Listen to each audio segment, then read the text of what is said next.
Physical Science. This is Mr. B. We are continuing on with Section 1, Part 2. If you remember, we're talking about solids, liquids, and gases.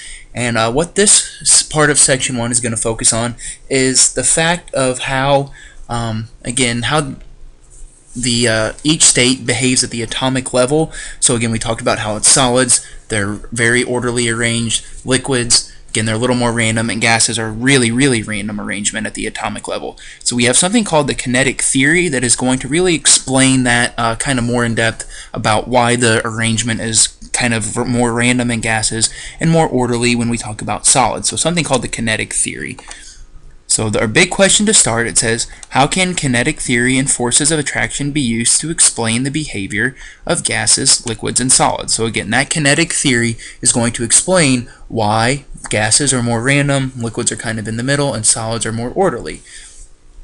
And so our first thing we need to write down probably is that kinetic energy is the energy an object has due to its motion, so that's going to kind of play a role into here. And the kinetic theory of matter says that all particles of matter are in constant motion. So again, when we say particles, we mean like the atoms that make up each individual state. So even in a solid, the particles in a solid are in constant motion, the particles in a liquid are in constant motion, and the particles in a gas are in constant motion as well.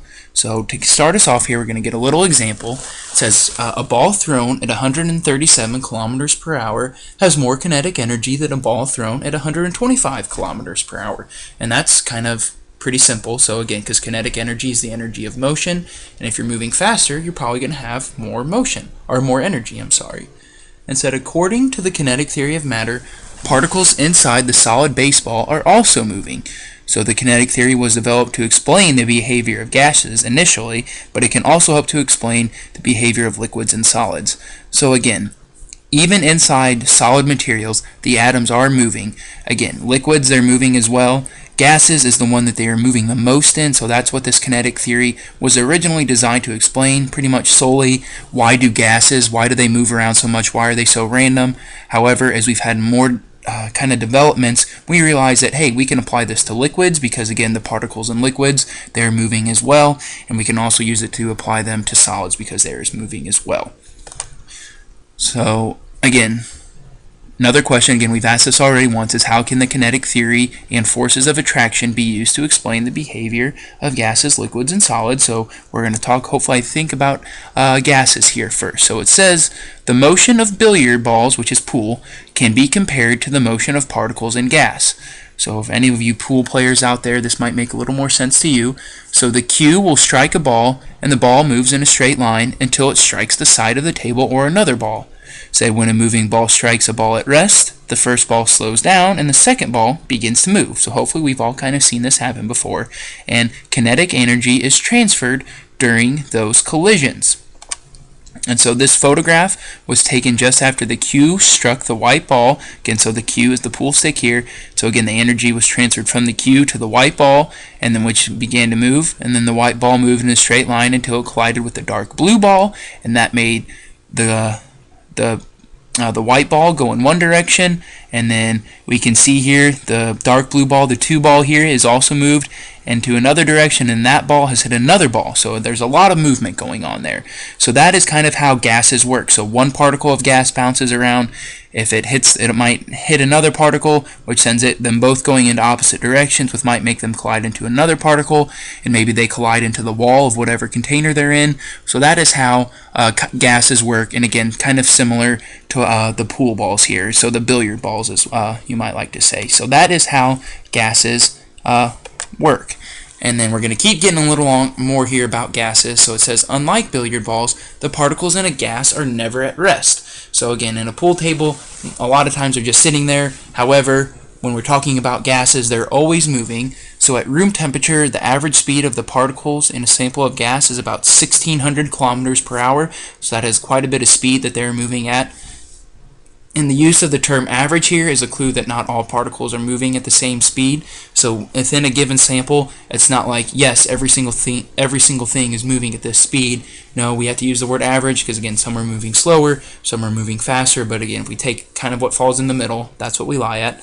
And then some particles are moving faster. Okay, I just said that. So some are moving faster than the average and some are moving slower. And so now we're going to get a picture, again, not of the billiard balls, but of actual gas atoms moving here. So this illustration shows the possible paths of two helium atoms in a container of helium gas. So this container is filled with helium gas, and obviously we're not going to be able to see these atoms, so this is just maybe a simulation of what we might see. So each atom is moving in a straight line until it collides with another atom or the container. So if you look right here, again, we have solid line strikes the top, solid line, and it comes down and it strikes the other atom. And again, solid line bouncing off the bottom, solid line, straight line until they collide right there.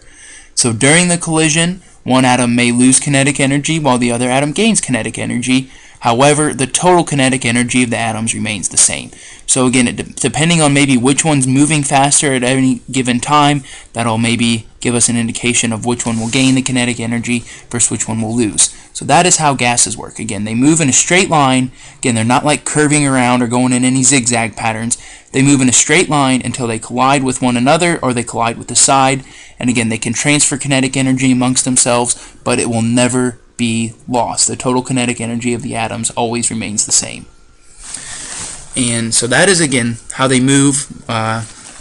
However, there are forces of traction among all particles in matter that will also play a role in this as well. So between collisions, why doesn't one particle in the gas affect the other particles in a gas? So if the particles are far apart and moving fast as in a gas, the attractions are too weak to have an effect. Under ordinary conditions, scientists can ignore the forces of attraction in a gas. So again, we said, to kind of explain this more, that gases are in a kind of a random arrangement.